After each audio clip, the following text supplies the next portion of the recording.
En diciembre de 2020, se promulgó en Bolivia la ley número 1357, que crea el impuesto a las grandes fortunas, IGF, apuntando a captar recursos de quienes más tienen para distribuirlo entre quienes se encuentran en una condición menos aventajada. Su implementación responde a las necesidades financieras del Estado. Sin embargo, no es una norma aislada o efectuada en perjuicio de los emprendedores del país, sino en pro de las personas más afectadas tras la crisis económica, junto con contemplarse en la norma los mecanismos de control que permitan detectar a los evasores. De acuerdo con el Servicio de Impuestos Nacionales, SIN, las personas naturales que viven en Bolivia y que tengan una fortuna neta acumulada, situada o colocada en el territorio nacional y o en el exterior mayor a 30 millones de bolivianos, debían pagar el impuesto a las grandes fortunas, IGF, hasta el 28 de marzo del presente año. El SIN también precisa que las personas nacionales o extranjeras que no residen en el país, pero que poseen en Bolivia una fortuna neta superior a 30 millones, deben pagar el IGF hasta el último día hábil de abril de cada gestión.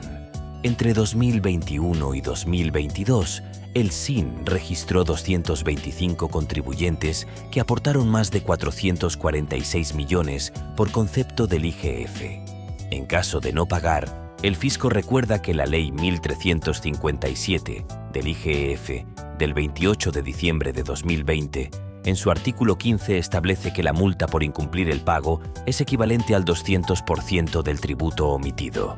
Según el SIN, a marzo de 2022, Impuestos recaudó BES 163.3 millones, un 2.5% más a lo alcanzado en el mismo periodo del 2021, que llegó hasta los 159.3 millones.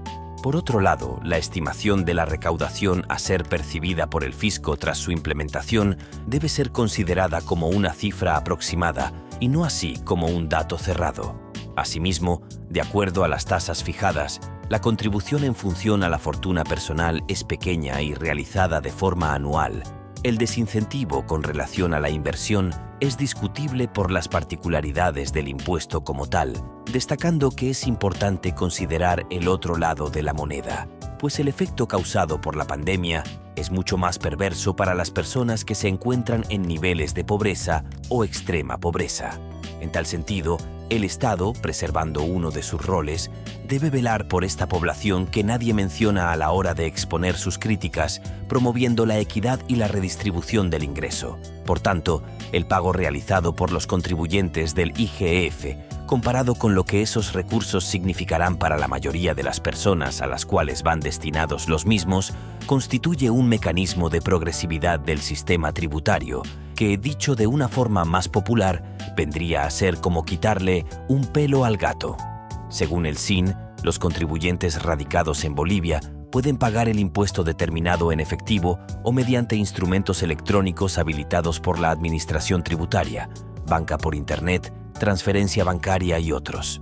Mientras, cuando se pague desde el exterior, el aportante determinará y abonará en dólares estadounidenses a una cuenta habilitada para el efecto por el SIN. Se considera residentes a todas las personas nacionales o extranjeras que permanezcan más de 183 días en territorio nacional, en forma continua o discontinua, en un año. También aclaró que las sociedades comerciales, cooperativas, sociedades anónimas mixtas, empresas públicas, entre otras con personería jurídica, no pagan el IGF.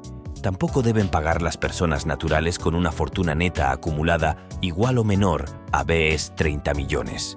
Bajo ese contexto, la pregunta que nos surge es, ¿resulta una ventaja o una desventaja el IGF?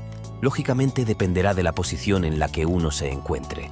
Si está del lado de los interesados demagógicamente en preservar sus privilegios y sus acaudaladas fortunas intactas ante una situación nacional complicada, o si se encuentra en el lugar de los muchos pobres que se beneficiarán de esos ingresos a través de las acciones del Estado. Déjenos sus opiniones acerca de este impuesto y si piensan que va a favorecer a la población boliviana en la caja de comentarios, y no olviden suscribirse para no perderse ninguna novedad. Hasta la próxima.